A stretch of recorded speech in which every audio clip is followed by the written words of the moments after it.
Prenons par exemple un morceau très simple comme Au clair de la lune que tout le monde connaît. Donc l'air, il est basique, hein.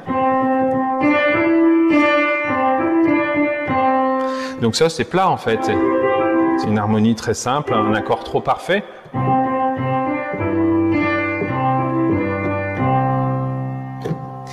Et justement, on va y insérer une dissonance, une fausse note. Admettons qu'au lieu de commencer comme ça, on va faire plus agressif.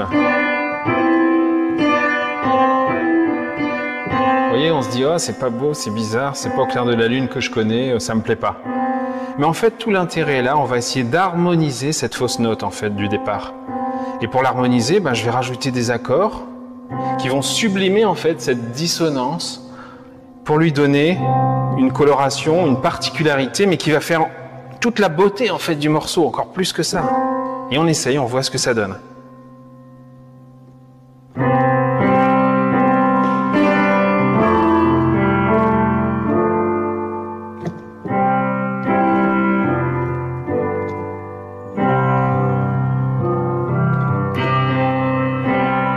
On entend la dissonance là.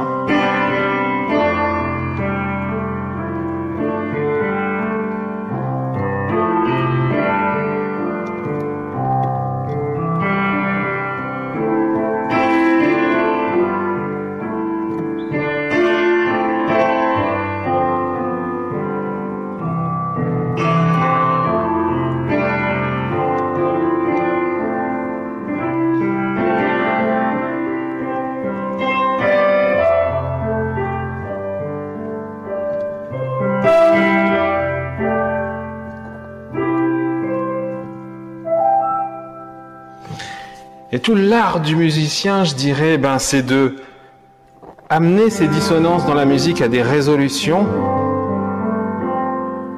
pour les rendre harmonieuses et les rendre belles, comme dans la vie.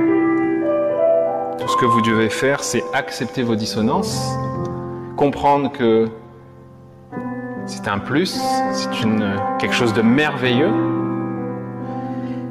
et que si vous réussissez à les transformer en une belle vibration, cette particularité va être votre puissance en fait. Non seulement votre différence, mais votre coloration, votre personnalité, votre puissance, votre magnificence. Il faut les aimer, parce que sans elles, on ne pourrait pas faire un morceau comme Au clair de la lune comme ça.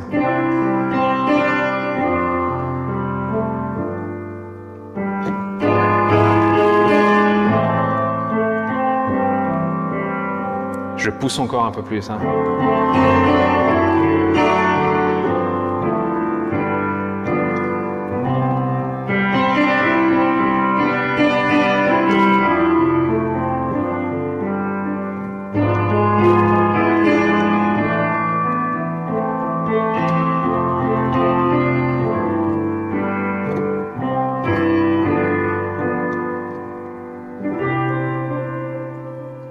Donc c'est grâce à ces dissonances que vous pouvez entendre un morceau aussi simple comme Au clair de la lune, jouer comme ça tout simplement.